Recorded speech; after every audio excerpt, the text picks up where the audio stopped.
on behalf of Shri Mahavidyalaya Shikshan Prasarak Mandals, Shri Kumarswami College Ausa, I heartily welcome all the honorable dignitaries and participants here on the virtual platform for the national webinar.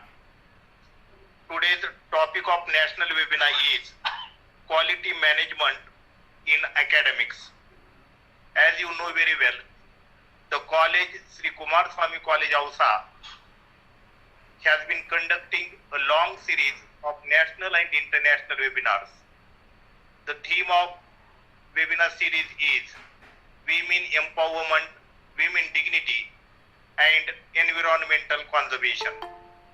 The webinar series has been conducted on the occasion of the Golden Jubilee year of the institution. The objectives of webinar series are to exchange knowledge, to enrich knowledge, and try to find out answers to questions and solutions to problems. The webinar series is becoming successful due to the innovative, strong academic leadership of the chief organizer and chairperson of this webinar series, Dr. M.M. Bedkar sir, and the moral support of the institution. In the beginning of this national webinar, I welcome him as the chairperson of this webinar. Today I am very pleased to inform you that we have the honorable dignitary keynote speaker, Dr. Chetana B ma'am, from MANIPAL Academy of BFSI. She is going to enlighten us on the topic quality management in academics. On behalf of the organizing committee of Shri Kumarswami College Ausa, I heartily welcome you ma'am as an invited speaker for this national webinar. I also welcome all honorable organizing committee members, Vice Principal Dr. S.D. Misal sir, Junior College Supervisor Ravindra Karanje sir, MCVC Supervisor Praveen Udge sir, IQAC Coordinator Dr. Sanjay Kale sir, Dr. Anita Dhole ma'am, Dr. Sudhir Garad sir, Dr. Patwari sir and Dr. Wadkar sir. I know that audience is waiting eagerly for the keynote speech to be started by the honorable speaker. But prior to it, I would like to invite Dr. Anita Dhole ma'am for the introduction of today's chief guest and keynote speaker. Please ma'am, welcome. Thank you, sir. Welcome. Good evening, everyone. You are welcome to this grand national and international webinar series. On occasion of Golden Jubilee year of the college, Shri Kumarswami Mahavidyalaya Ausa has organized a wonderful grand knowledge sharing webinar series with the aim of women empowerment and women dignity. So from pandemic days, the series is going on continuously without any disturbance because of the hard efforts of the respected principal, Dr. Bedkar MM, all the resource persons and the punctual participants. I am very thankful to respected principal for giving me this opportunity to introduce a resource person on this virtual platform. Many special thanks goes to all the respected organizing committee members and big thanks to all the respected participants. Those are joining daily from all over India and abroad also, and they are making this series a very successful series. So it's my pleasure I am here to introduce today's keynote speaker, Honorable Dr. Chetana B, MANIPAL Academy of BFSI.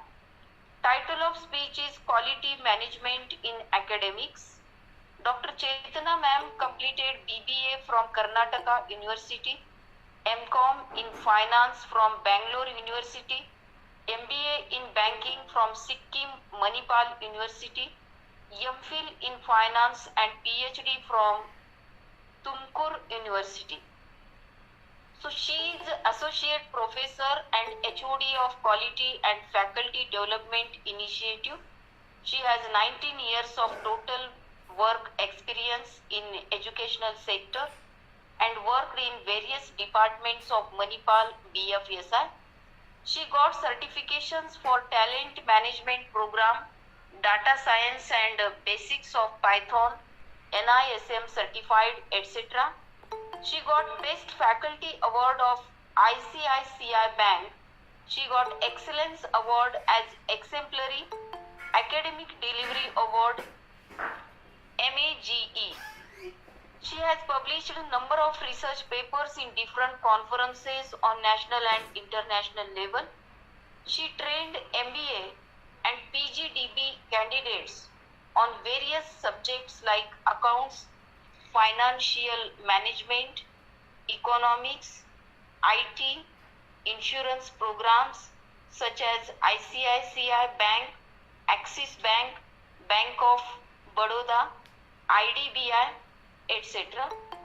So, with this introduction, I request today's keynote speaker, Honorable Dr. Chetana ma'am, please start your presentation. Thank you. Welcome, ma'am. Thank you so much, Anita madam, for your wonderful introduction. I think it's a very elaborative one. I don't know whether I deserve all those things or not. At the outset, I would like to thank Mr. Professor Bedkar sir for giving me this wonderful opportunity to present in front of all of you, present in front of this august gathering on quality management in academics. Thank you, Bedkar sir, for inviting me for this webinar series. You're doing a great job. I think it's definitely going to be a good Guinness record, and it's going to be a good model for a lot of educational institutions. So my compliment to you and for the entire college team and organizing committee members for coming up with such a good idea and implementing with the right spirit on a daily basis.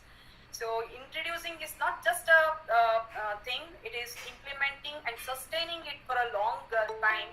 It's definitely a challenging task and you are effectively doing it. My congratulations and compliment to the entire team, sir. So today I'm going to speak about quality management in academics. So as Anita madam was introducing, I have been working with MANIPAL Academy of Higher Education, and I'm currently assigned to MANIPAL Academy of BFSI, wherein we train a lot of bank officers and we give them a PG diploma certificate at the end of their 1-year course.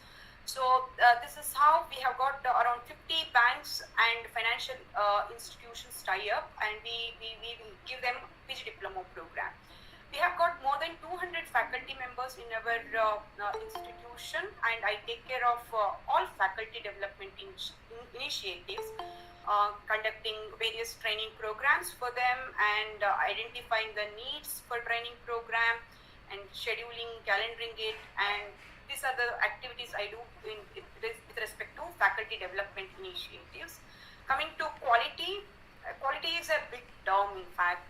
So quality management system is a big department in it, but our focus is more on academic delivery.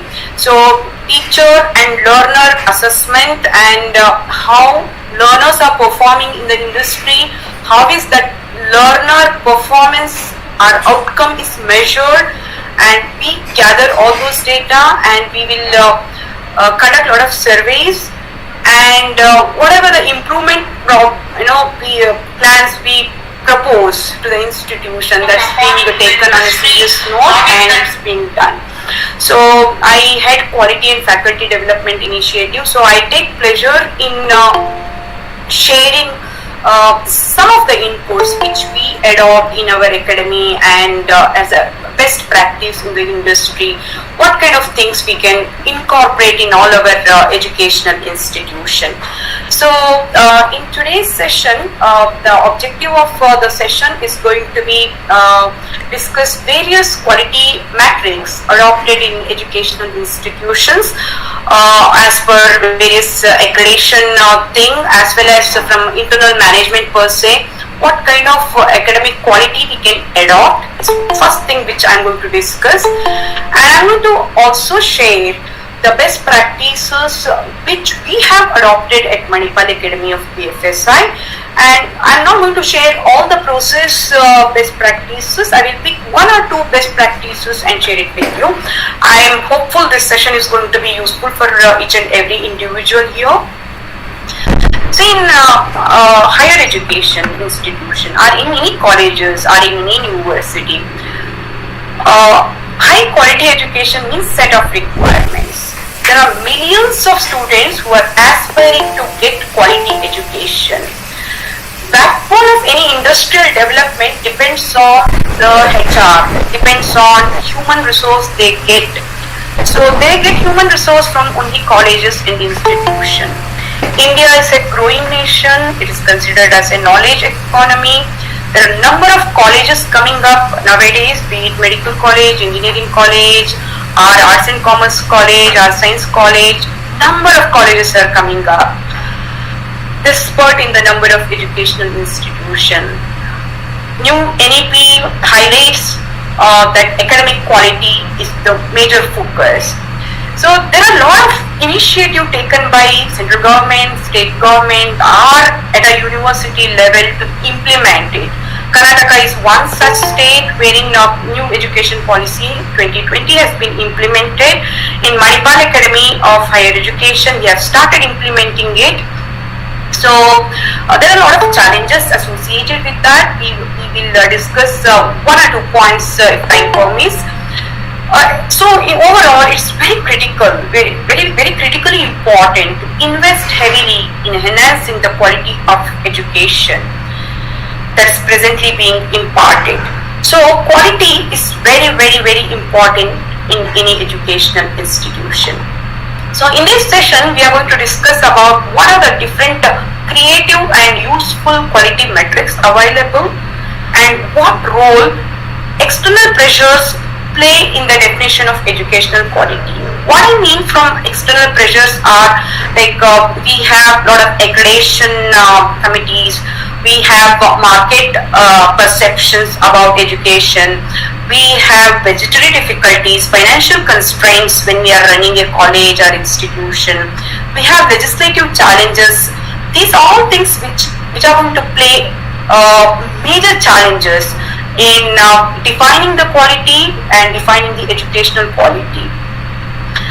We are also going to discuss in detail about teaching effectiveness. How can we bring teaching effectiveness, program review, and stakeholder feedback. These three things basically play an important role in determining the quality of education system.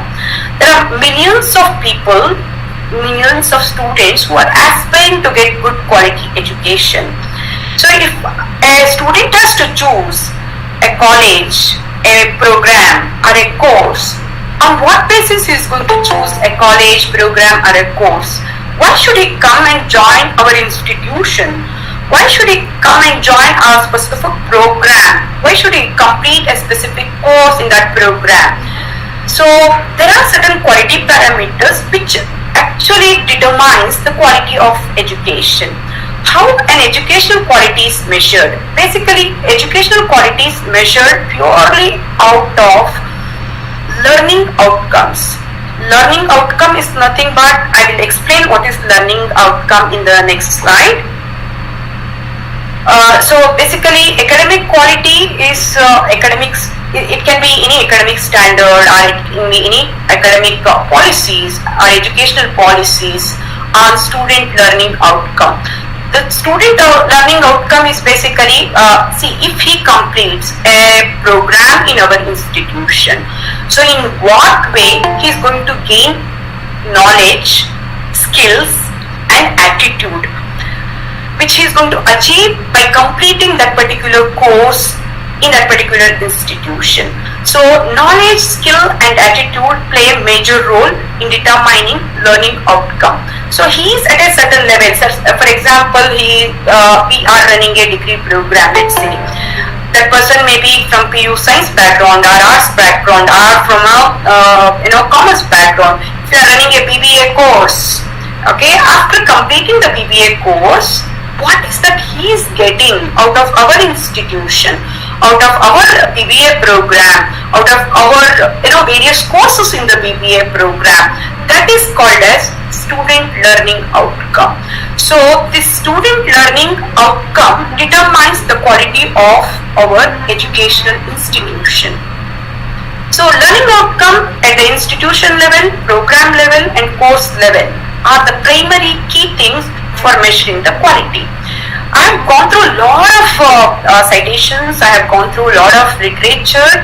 I have found out that measuring with a specific method, with a certain approach, measuring these quality aspects in academics is not so easy.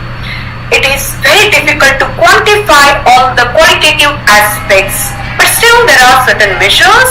Let's go and discuss those things in detail. So I was saying that learning outcomes are the basis for academic quality. In learning outcome, there are three things. One is institutional outcome, the second one is program outcome, and the third one is course outcome.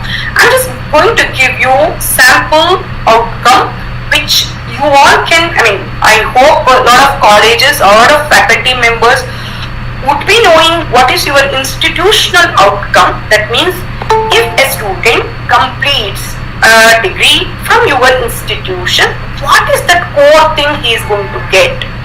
So, has it been defined in your institution?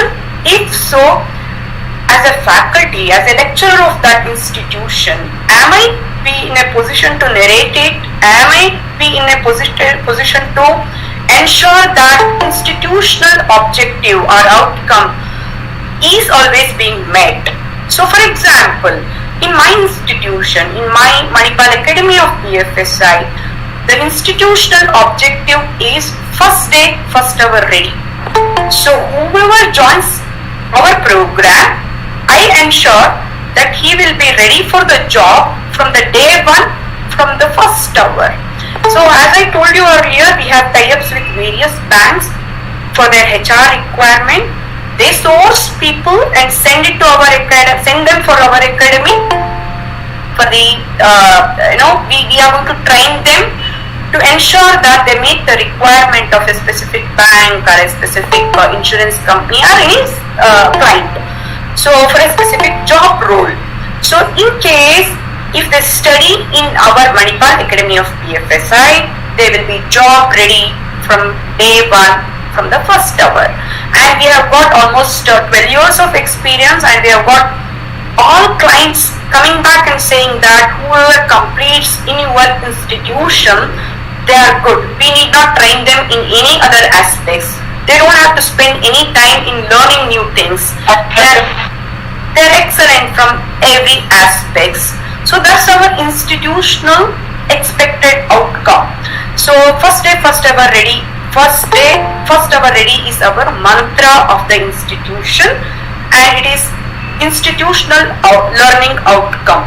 Same way, we conduct a lot of PG Diploma programs and MBA program. One of the PG Diploma program which we conduct in banking for a specific bank, be it ICICI Bank or for IDBI Bank, the objective of a specific program is like this. I'm just giving you sample. Probably you can all think about what is the program outcome, learning outcome of your institution for a specific course. So in my institution, for a PG Diploma in Banking Operation, PG Diploma in Banking Operation is the course title or program title. The learning outcome of the program is to build a pool of banking professionals in India who can sustain the growth momentum of a specific bank. It can be ICICI Bank or IDBI Bank, and help to achieve new levels of customer relationship and business profitability. Those who complete this PG Diploma program, from the day one they are ready, and they are going to ensure that in that particular branch, wherever they are going to serve, the business profitability will increase, and they will have a new level of customer acquisition, customer relationships. So this is the expected outcome from the program. So same way, if in the PG Diploma program, there are various semesters. first semester, second, third, fourth semesters, fourth semesters are there. In the first semester, various courses are being introduced to meet the requirement of the client or industry. And one of the course is named as business communication. It's a subject basically in university term. It's a subject. What is the subject learning outcome? The subject learning outcome at the end of completing say 3-credit program in business communication, at the end of that he is going to effectively interact with any stakeholder at any point of time in any given situation. This is the expected learning outcome from the business communication per se, a business communication subject. So there are various, these are the 3 major important outcomes, learning outcomes, which we have defined. Likewise, all educational institutions are expected to define institutional level outcome as well as program level learning outcome, and also at a course level we should have learning outcome.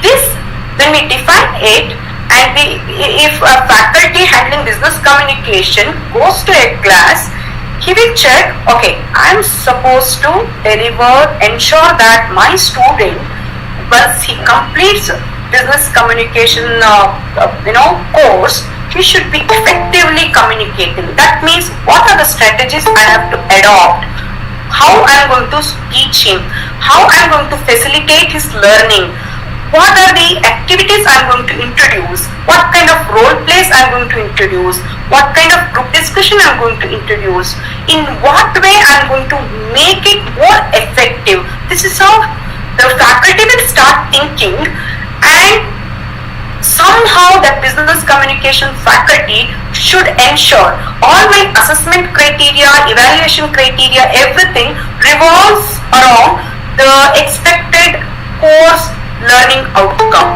So all my quality parameters are based out of my this course learning outcome. So this is how we are going to define it. Now I will just give you one example. I want all participants in this group to participate, and it's a simple case. See, you can read it from the screen also. I will narrate it. Once upon a time, a lot of professors were invited to go to a trip to Singapore from Mumbai, and all professors boarded, and flight attendant, it was, they were going in a flight, and the flight attendant told them that the plane had been built by their own students of their own engineering college. So the moment they came to know that this flight is being built by the ex-alumni or alumni of our own student, a lot of professors over there ran away from the plane except one person. Okay, the pilot came to him, and he was surprised. How come this professor is so calm and not running away or not showing any expression? So he comes and asks, sir, why you are not running away, or how come you are so calm? He comes and asks the pilot, because in that flight there are only 2 members now, one pilot and other one is the professor. He happens to be the one who had mentored these engineering graduates at the last phase, that is during the internship. Okay, so can you just guess? Can you just widely guess why that professor is so calm? What was running in his mind? Could you please guess? I am just taking 1 minute pause now. Can anybody respond? Yeah, good evening, ma'am. Good evening, sir. Good evening, madam. Might be confident about their capabilities that it won't fly off least, things like that. Oh, okay. It was like confident about these mentoring, or No, not at all. It was he was the person who taught all these people. That's what all have and he said all will be safe, and he is the one man sitting there. That's what I think a case study came in somewhere I come across. Okay. If I might, all were because they got down because they were all safe, and he was happy that all have got down from the flight, and the flight person, the pilot was also the student of this man. At least he could save these lives of the people about the professors. That's what. Any other wild guess? Good evening, ma'am. Good evening, sir. He is very confident that flight will never take off. Okay. So it shows how confident we all are about our education system. So we all know that, most of you have given a right answer. Yeah, the professor was very confident because he was pretty sure that the flight will not take off, because he was pretty sure about the program learning outcome. So he taught engineering graduates for almost 4 years. What is the outcome? They are not in a position to manufacture flight in a right way. Okay, is it the way we all are supposed to train our, educate our students? It reflects so badly on our education system. No, if new education policy is implemented, there could be a possibility of such thing, because you have people who will be getting doctorates after graduation. Can you imagine that a person in the 4th year of degree could go direct to PhD program? I am doubtful. I am very suspicious about a teacher and without having PhD teaching for a student who is going for a PhD degree. It's really astonishing for me. I am part of the system, but still I am suspecting that this is a very debatable debacle is going to be happen for this. So I'm completely agreeing with you, but that is, I am also pretty sure after NEP there may be some kind of revolution. But the thing is, unless all our faculty fraternity think that we all have the capability to deliver, and we all have that interest in us to deliver effectively, so that our learners, our students learn effectively to meet the requirement of the industry, probably the transformation should happen at a faculty level, lecturer level here, rather than in the system, in the process, or in any education policy, or in any accreditation bodies framework.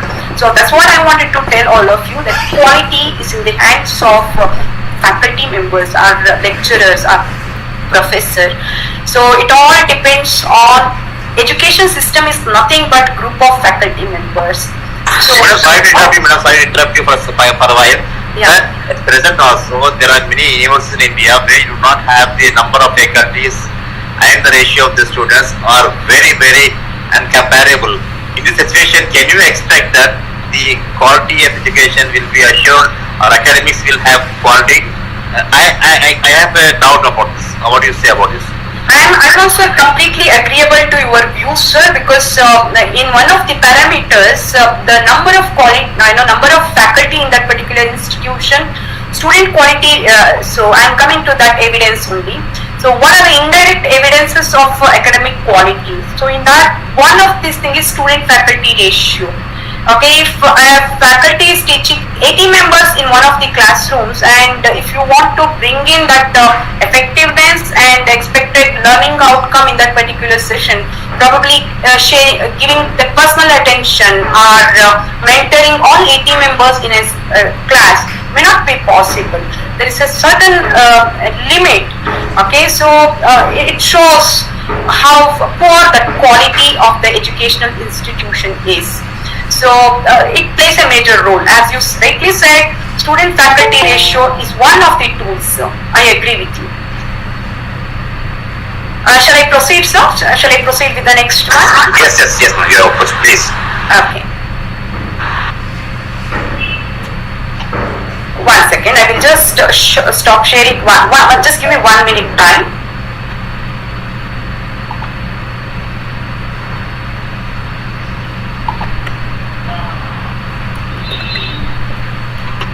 Okay.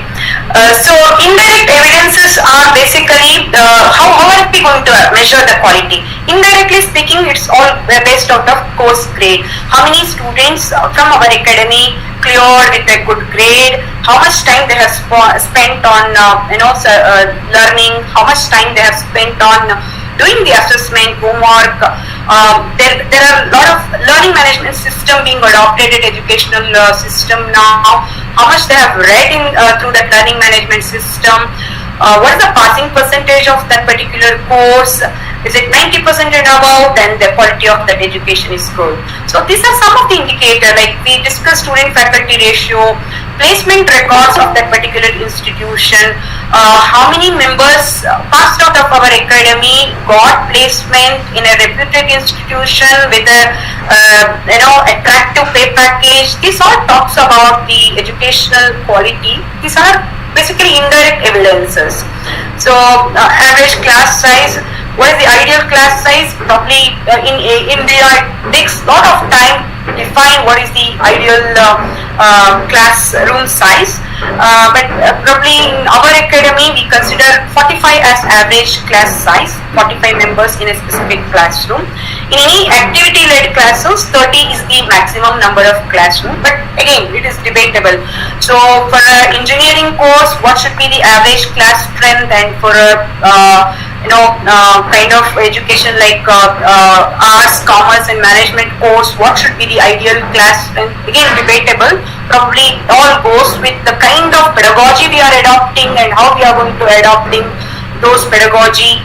These all are some of the determinants of deciding the ideal class size. But again, it goes with end of the day, it all goes revolves around the management practice, our financial constraint, the number of faculty availability, time constraint. These are some of the aspects which determines the quality of education. And indirectly speaking, so in my institution, how many passed out graduates are performing in the industry, at what level they are, how much package they are earning. These are some of the vague parameters. I'm using the word vague, are some of the things which you can say that okay, my institution is doing good because of these things. But actually, as per the NAC AAF framework, there are 7 parameters which I'm going to discuss briefly, focusing more on first 5 parameters, and last 2 I will leave it at this moment, because governance, leadership and management and institutional values and best practices are more to do with the leadership team, and the 5 aspects, the primary 5 aspects which I have listed down in the presentation, are mostly to do with the lecturers, faculty members, our academic delivery team.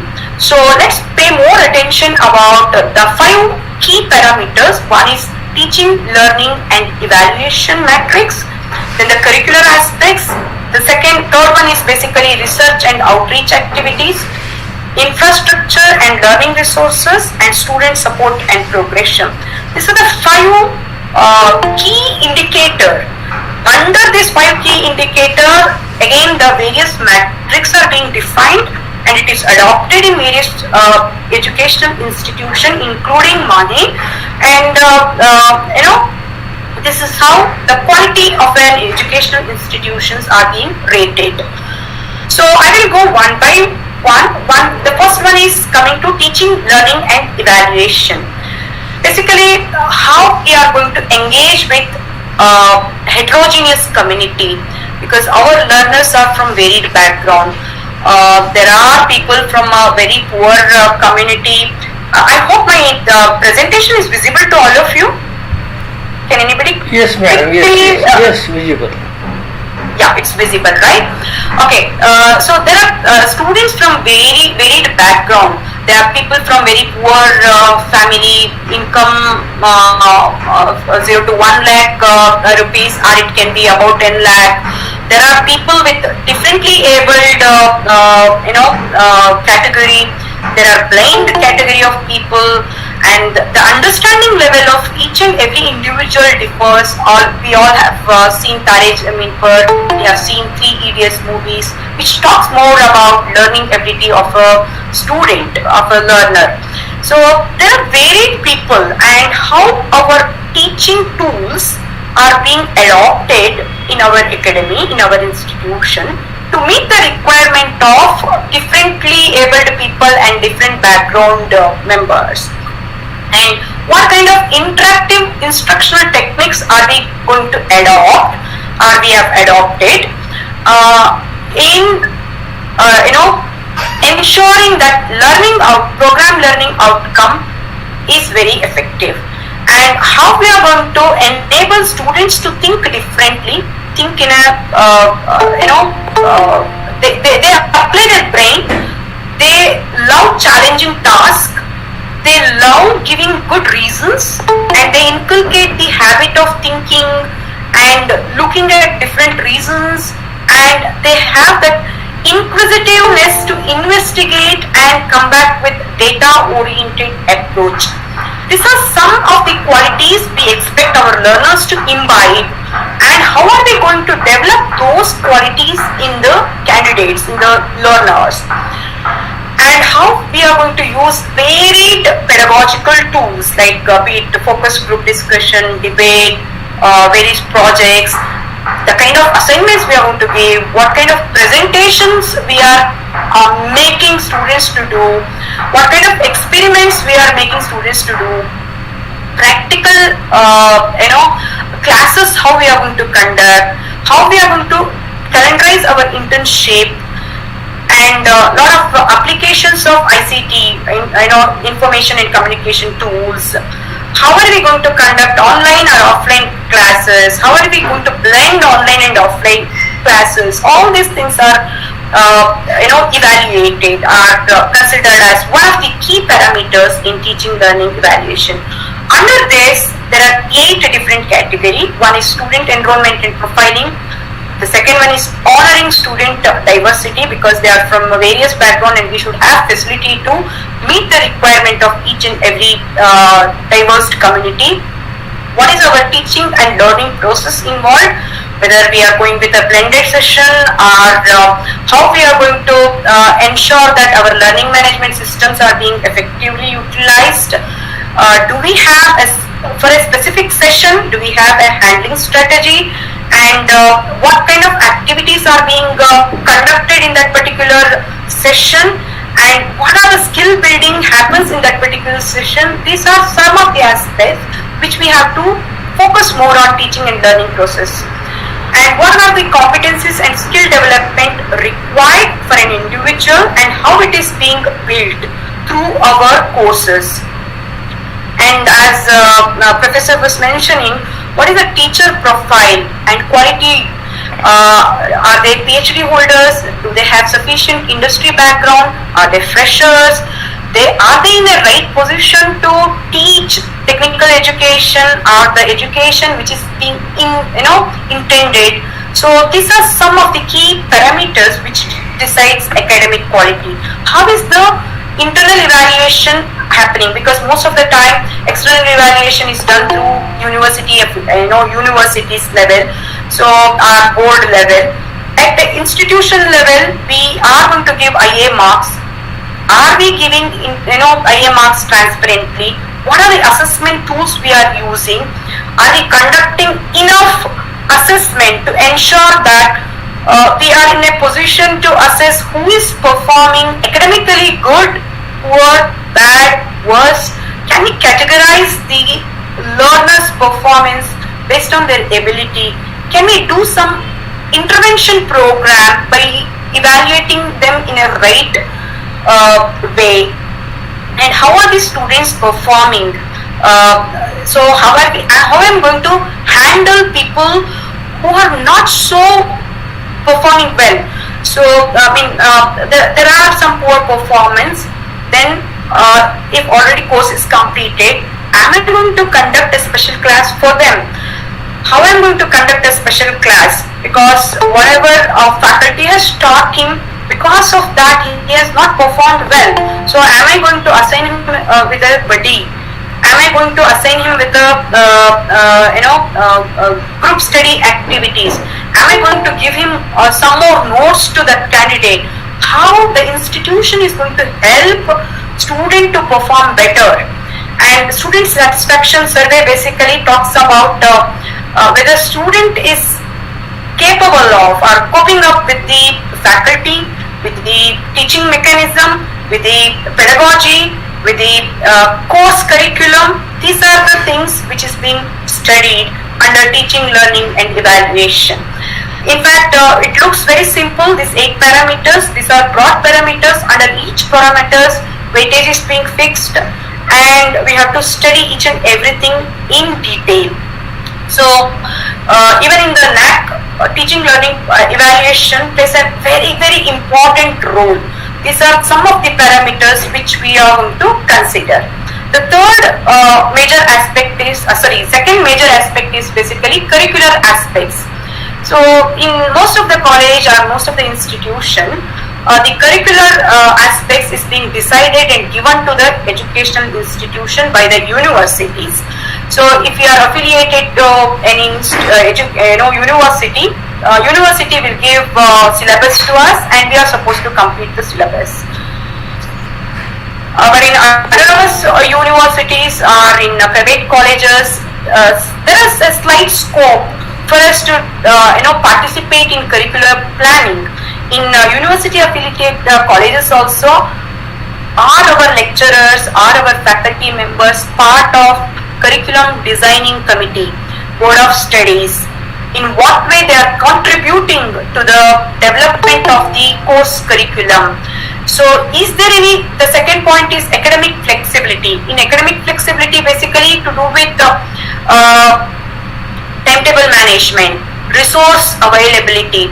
So can I flexibly allocate faculty to any sessions at any point of time?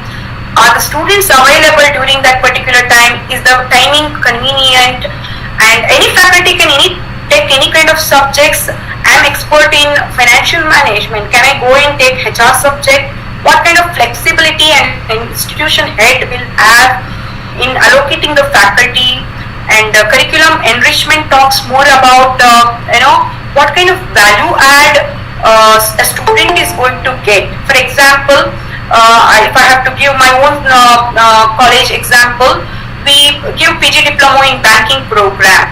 So we ensure that along with the banking PG Diploma, they are going to get certified in NISM series. IRDA series, they all are going to get IRDA certification. So some external certification am I going to club along with my diploma certificate or my degree certificate? What are industry relevant certification I can attach to my students? So, and how it is being, how I am going to conduct tuition for getting the certification programs, or ensuring that people of my degree college get those certification. So the fourth major aspect is about feedback system. Feedback system is from the alumni, from the industries. Am I going to incorporate feedback given by my stakeholders in terms of improving the quality of academics?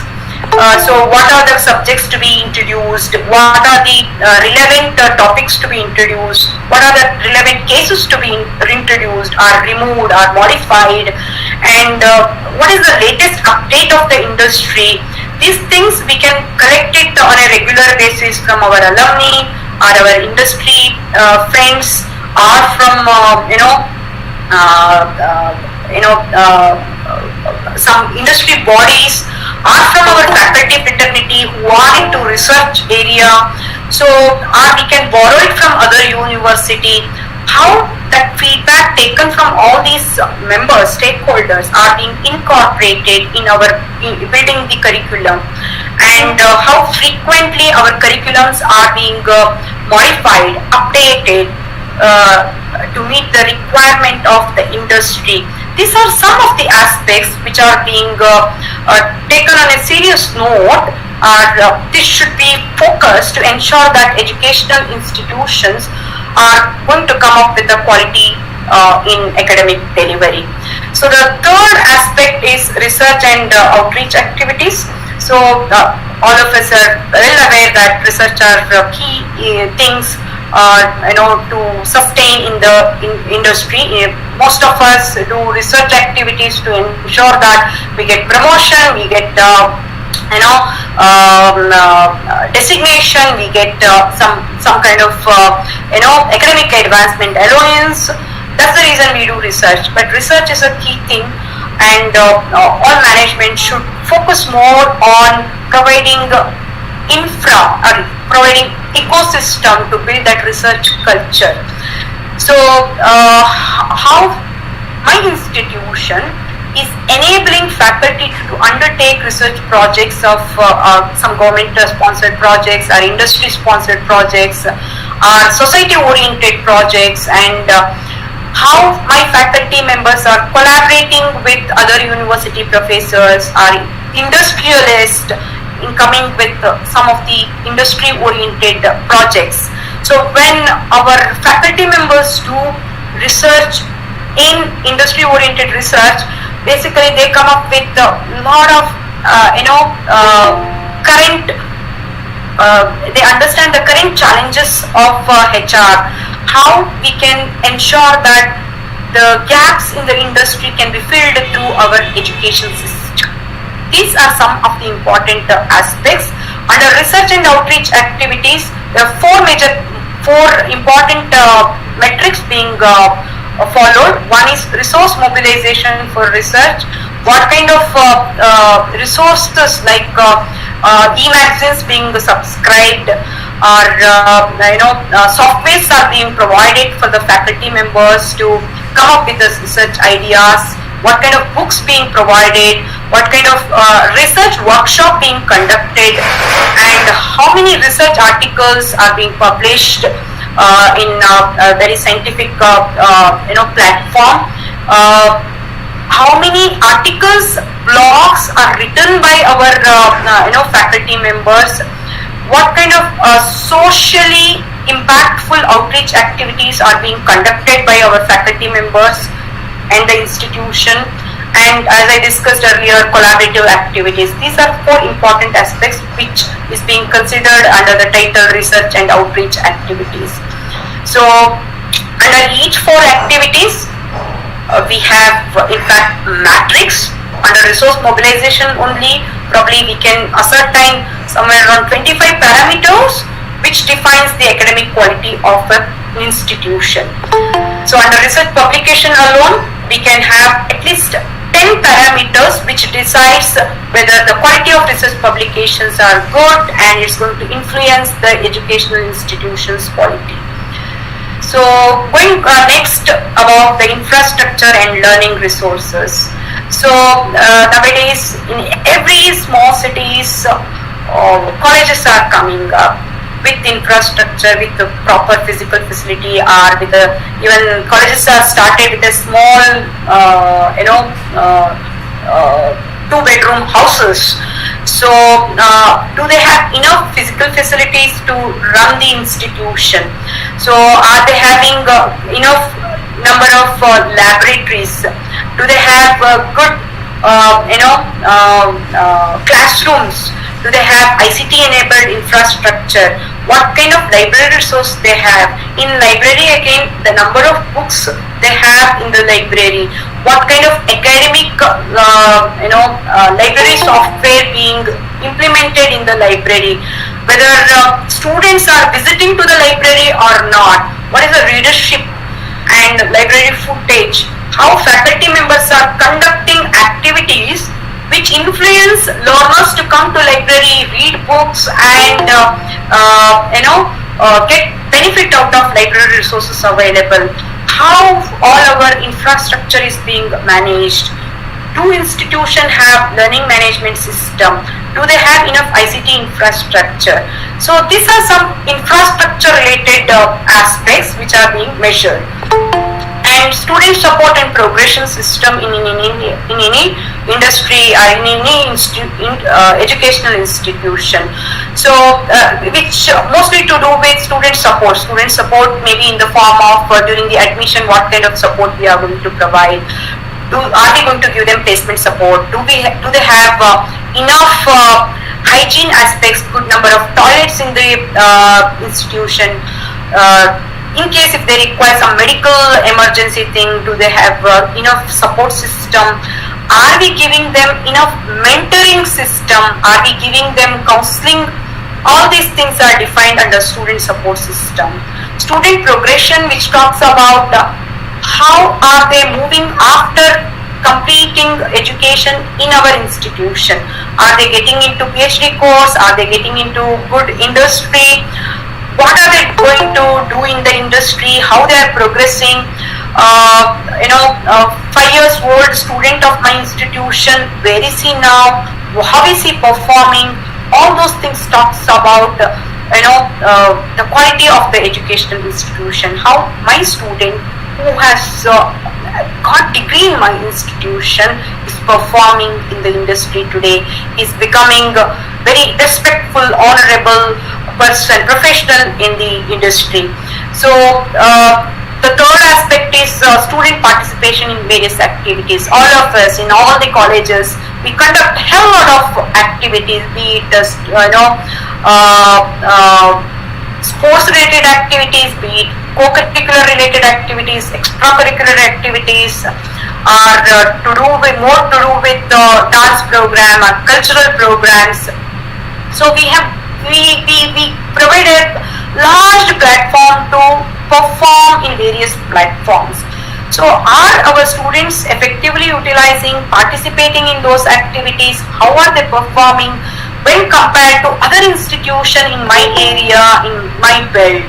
And this is something which we need to assess, because our educational institute always believe in holistic development of the person. So if he performs well in all aspects, probably he will become a good human being, good professional. So the last aspect is my alumni members. Are they still engaging with my faculty members? My faculty members are getting input from the alumni. What is the feedback of alumni to my course, my institution? Am I implementing alumni members' ideas, suggestions in an effective manner? These are 4 aspects which is being considered as under student support and progression model are the parameters of academic performance. As I told you earlier, governance and leadership and management, more to do with the leadership team in terms of HR, how they are going to recruit, what is the policy with respect to training, and in PMS, how they are going to consider these academic performances, and what are the budgetary constraints they have. So I'm not going to discuss in detail about governance, leadership and management, and just give me 1 minute time, and institutional values and best practices. I will quickly move on to one of the models which we have adopted and which is quite successful in our institution. This is coming under the first teaching, learning and engagement activities. So we have developed a module called CREATE. CREATE is an acronym, stands for Classroom Effectiveness and Training Evaluation, a model effectively practiced at our MANIPAL Academy of Banking, Financial Service and Insurance.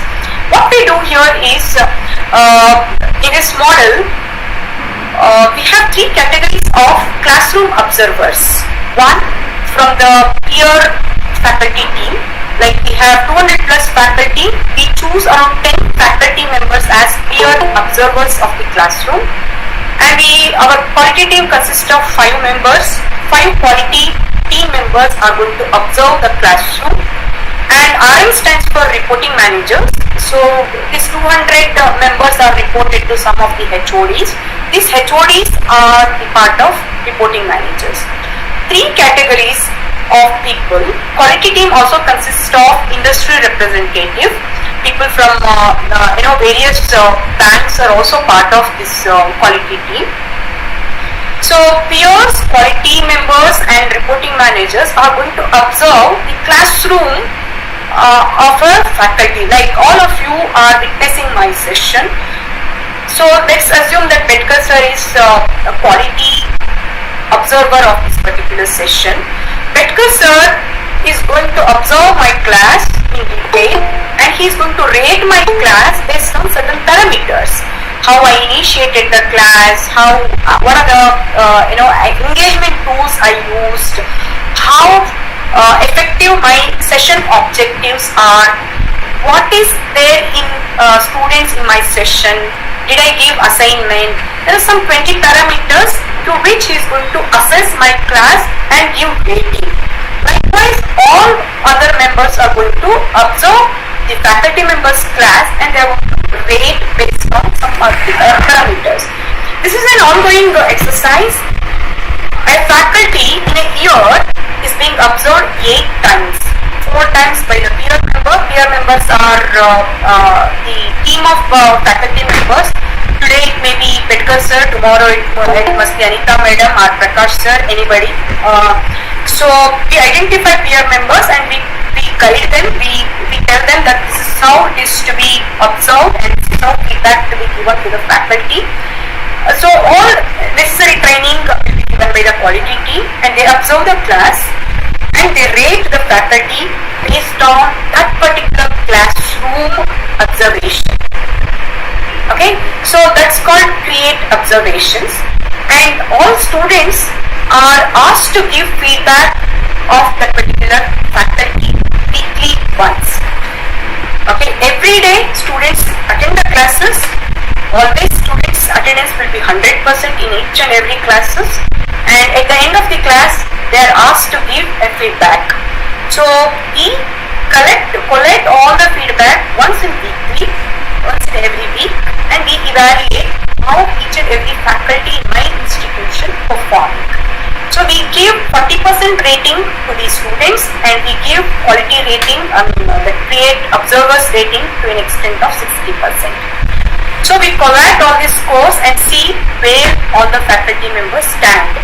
We identify the comments by the students, comments by your quality members and reporting managers of all the faculty members, and see who is performing well in that particular week and where they stand and why they are not performing. What kind of interventions are required to improve their classroom delivery. So we keep reporting all these aspects to the respective reporting management. Once the classroom is observed, immediately the observer has to give feedback in terms of how was the session delivered, and he has to give suggestions with respect to how this can be more effective. See, quality there is a scope for always improvement for the quality. So what kind of scopes are available and how effectively you can improve those some of the suggestions in the classroom. So these suggestions are given by peer quality and reporting managers to the faculty members, and they take it on a very all feedbacks are taken as at a face value, and they are going to consider it very seriously, and it's all being recorded and it's all being shared with reporting managers, HODs, HR and our leadership team as well. And in case of any intervention in terms of mentoring, budding system or remedial programs required, we do that. Sometimes we put a faculty into PIP. PIP stands for Performance Improvement Program. So these inputs we capture on a regular basis. At the end of the year, we share it with HR to consider under PMS system, their performance measurement system. We are going to consider all those things. This is how our faculty members are being rated based on the create assessment. All these things are digitally recorded and very transparent in our recording. Whatever we record is visible to respective faculty, is visible to the respective reporting managers, HODs and HR. So in fact all faculty members can come back, argue or come back to debate or come back to improve upon, and if you believe it or not, on an average all faculty members get rating about 85%. Participants, if you have any questions or doubts, please come with it. Please, participants. Very good evening, Dr. Chetana ma'am. This is Dr. Badiuddin Ahmed from Hyderabad. It was a very wonderful presentation from your side. the teaching and evaluation process, how does it really assist the teacher to improve upon? Because can a student judge the teacher? That's my question. Second thing, you also mentioned in the presentation that as somebody observer, if he has a biased observation, Okay. then in this case, what would be the fate of the teacher? See, there's a trust factor. Actually, if you look at our own community, 73 plus faculty members are here. So all of us are capable. We have some industry experience, and if we trust each other, because I'm going to observe your class and I'm going to share some of the input to you, which is going to help you in developing the quality of your academic delivery. And you come observe my class, and I will take your feedback in order to improve the quality of assessment. The trust factor is something which always works. Okay, so when the intent is pure and when our set criteria, the parameters for assessments are very well rigidly defined, if there is no scope for bias, there will not be any scope for bias.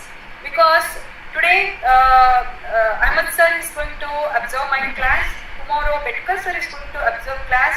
Peer observation happens in a year 4 times. So, and quality is also going to observe, reporting managers are also going to observe, and if there is a bias which is being exhibited by Ahmed sir, which can be noted very easily by anybody, and when you are giving feedback itself, a faculty will start arguing. So that won't happen in the in a continuous improvement plan. So when we take the average of the scores, average of the feedback, those things will not come into picture, sir. But it happens often that there is instances where things have gone in a other direction, as you rightly mentioned. But it happens, personal vendetta comes into picture. This happens. That's what. See, out of in my institution, if I have to speak, there are 200 faculty members. Only 10 members are given as peer observers. So when we are choosing the peers, we make sure that such kind of influenced people will not be in that peer observation team. So but human being behavior is highly unpredictable, madam. He may give a smile but can do a lot of harm to you. But that is a big. You just cannot read the human behavior. Hats off to your ideas, sir. No doubt about it. But you have to, as you rightly said, trust matters a lot. But we need to be very careful as the evaluation is concerned. Rightly, the senior most person must. Whereas, and the new system, the UG entrance examination, PG entrance examination, how do you take on this? The UGC is making the very tough, terms and conditions for admission to UG and PG programs. Sir, I am not the right person to comment on new education policy and UG and PG admission process. My focus is more on academic delivery, nothing to do with admission process. Okay, so ultimately, assuring the quality in the academics. The intention was to ensure that the right candidates get right seat.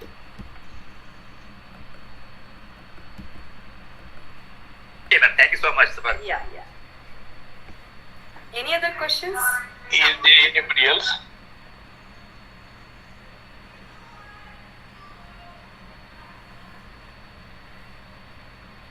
No, one more thing from coming to my mind that your topic is quality management in academics.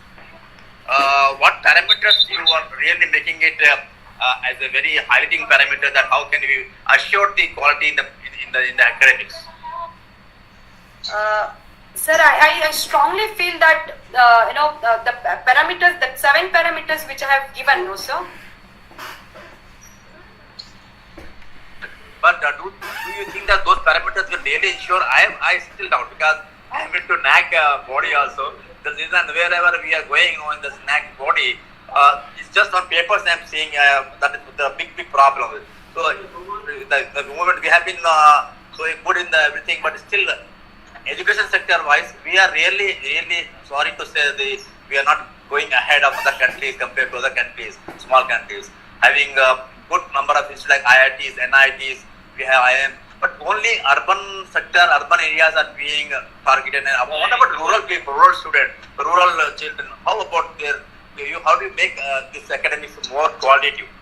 Sir, as you rightly pointed out earlier, I strongly feel the faculty can transform the educational institution. Faculty members can transform the learner's perception.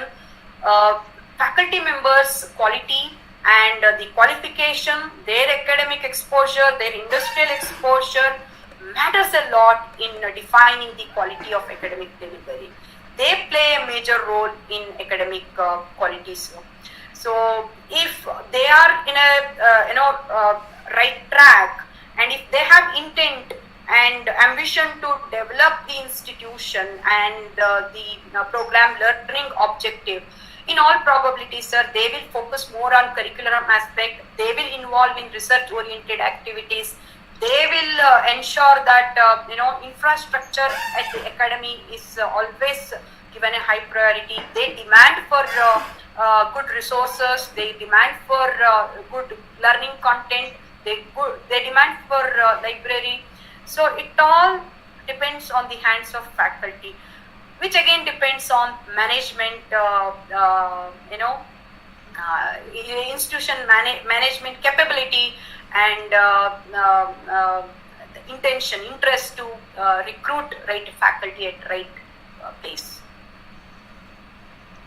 I strongly believe faculty can do anything. Thank you so much, madam. That's right. We'll have to be committed. We'll have to be really focused. Thank you so much. Any more question from anybody? Please, participants. Good evening, one and all present here. I just want to give one suggestion that like if we are going to attempt case study based studies like for the students, so it will help a lot the students to learn, and also their critical analysis like related with a particular problem that can be enhanced, and that in real world if we say, so that will be more practical for them to learn the things. It's just my suggestion. Means we I don't know, means ma'am is I don't know whether ma'am is agree with me, but I hope this is one of my suggestions. Anita madam, I completely agree with you, but generally what happens when we are giving cases to a graduate, we look for Harvard Business School cases where it takes around 12 pages, 13 pages cases. When we give it to them, probably they will not be in a position to understand the case, sentiment of the case, and they will not be in a position to come up with the valuable thoughts. So I don't suggest big cases, but scenario kind of thing, like how I gave one case study on engineering that flight incident. Okay, something of that sort scenario has to be given quite frequently in the class. Through that, you can ask questions and they should think more and come up with a reasonably good answer. So yes, ma'am. Borrowing a caselet, it is better you prepare good caselet relevant for the Indian context, local need, industry need. Then come up with the apply those cases in the classroom. It will be very effective. Yes, ma'am. In my teaching also, as I am teaching banking and this financial management, so I utilize the real world cases, that is like KYC norms and little bit means you can say caselets are there, so they will understand it more, the concept, if we say. Absolutely fine, madam. That's the best practice. And we are going to share that is not it is not going to be used for them.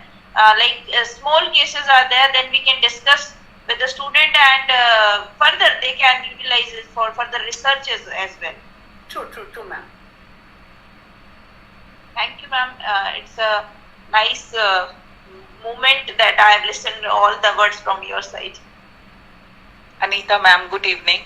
Anita ma'am, you can go either with the case studies, you can go with the action researches also. It's a small project. So मुझे लगता है action researches will work rather good or better than the case studies. Sometimes case studies basically based on our presumptions also. So action researches will work rather better. So you can go Okay. for the action researches. I'll definitely try in for the next semester for the student. Is also there to fund you. They pay a good amount for the action researches. So most of us go for the action researches. Okay, ma'am. Thank you, ma'am. Hello, ma'am. Short query, ma'am. What are the social factors belonging to the with relation to the academic management? Have you got, ma'am? Because all the social drive also affect the aspirant of the learners as well as the teacher and teaching learning process, ma'am. And these are the major that affect also the quality management as the level of education and process of education. Any comment, ma'am? Yeah, social factors do, affect the quality education because, see, each educational institution should have its own program learning objective outcome based on the background, demography of that particular, belt and that particular student profile. Because if you're not considering student profile as one of the key parameters and starting with your own college in a rural area wherein you are going to teach English, they may not be knowing even a single word in English. Then how are you going to teach English in English? Okay, so how there must be some kind of visible effects in that particular direction. So these things do play a very important role. It all depends on the pedagogy which you are going to apply in the classroom, and again revolve around the expected program learning outcome for the social factor. Not only the social, but a lot of researches has been done for the factors, socio-economic factors. And with this, NCERT is nowadays also working with the socio-economic with cultural factors. A lot of these things influences the educational system. Basically, what the social factor is, that depends on the outlook and attitude of the person reside over there. And cultural factor we are going with is, what is the purpose of or the reason of their learning? Basically, these are also the complementary aspects of the growth of a child or growth of a society also. So, if you are working on this factor, just go simultaneously with the social, economic, and then cultural factors. It will be a beautiful research project for you too.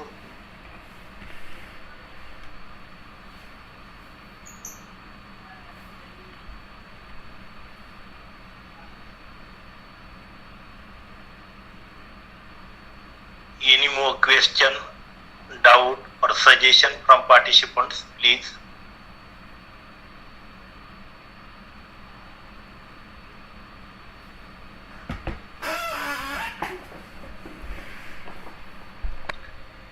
Very good, enlightening and illustrative lecture from the Honorable keynote speaker, Dr. Chetana ma'am, and also questions, doubts and suggestions from the active participants, because of whom we could get answers, explanations and clearance of the doubt which added to our knowledge. So after this, I would like to request Honorable Chief Organizer and Chairperson of this webinar series, Principal Dr. M. Ambedkar sir, for his concluding words. Please sir, welcome. Thank you, Professor Karad sir. Our college Vice Principal Dr. S.D. Misal sir, IQC Coordinator Dr. Sanjay Kale sir, Professor Sanjay Kale sir, both the supervisors Karanje sir, Udge sir, Professor K.N. Kadam sir, Jamuntrao Kadam sir, Prashant Ughade sir, Dr. Anita Dhole madam, Dr. Anil Wadkar, Dr. Dayanand Patwari sir, all the organizing team committee members and the other persons joined, Baduddin Ahmed sir, and other Mallikarjun Karajgi sir, who is IQC coordinator of Sushiladevi College, and all the teachers and students joined from Maharashtra and out of Maharashtra. Today's resource person Dr. Chetana Madam is having experience of management field with huge experience of banking sector, teaching sector. So her presentation was very nice. How quality management can be adopted, how policies are adopted, how teachers are evaluated by using step by various steps from students to higher authorities.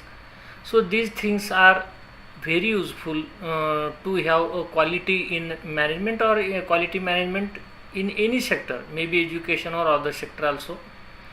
It was a helpful topic, supportive to our NAC system of our college. The criteria she discussed was supportive to us to understand more about the quality management in academics.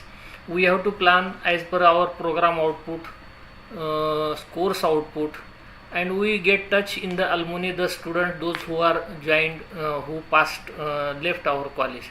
So all these things are very bestly explained by today's resource person.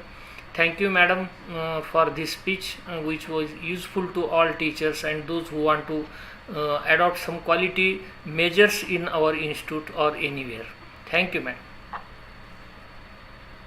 Thank you so much, sir, for providing such a good opportunity. Thank you so much. And thanks to all the organizing. Thank you for giving wishes to our record, and please stay for few seconds for formal vote of thanks. Now I am here on behalf of the organizing committee of webinar series Shri Kumarswami College Ausa for the presentation of vote of thanks. First of all, I would like to thank today's honorable keynote speaker, Dr. Chetana ma'am, who has accepted the invitation of our college and delivered a very nice lecture on the topic. And as we have seen through the keynote speech and discussion, that everything is cleared.